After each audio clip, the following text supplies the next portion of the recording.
And finally, from commercial real estate to residential, and a classic tale of an underdog taking on a giant. In this case, it's a woman who took a stand against big developers, and now years after her death, the story may finally find its ending. Diana Olick reports from Seattle.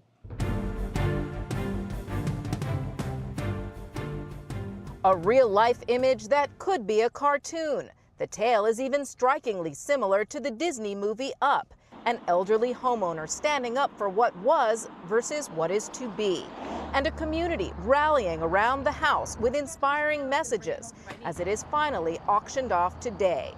You see, once upon a time in 2006, Edith Macefield lived in a cottage that she refused to sell to mall developers, not even, as the story goes, for $1 million. And so the structure went up around her, walling in her home. It's a very unusual symbol of, again, somebody who said, I'm not going to topple over in the face of a big corporation. But in 2008, Macefield passed away and left the home to Barry Martin. I first met Edith. She was standing right there.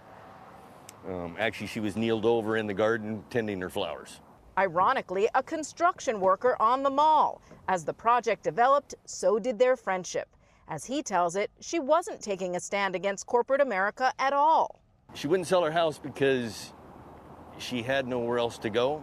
She was comfortable here. Martin sold the home to pay for his kids' college tuition, just as Edith had wanted.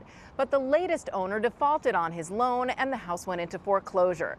Now the tiny 600 square foot home on its 1,900 square foot plot is waiting to hear its fate. I wouldn't be surprised if it sold for $250,000 or less, and I wouldn't be surprised if it sold for over $1 million. Because there are no comparables. The only condition of the sale is that there be some memorial to Edith Macefield, even if just a plaque, just so the story will live on. It's turned into a lot bigger than what anybody would ever thought. What Edith would have thought. Oh yeah, exactly. And so here it sits and waits.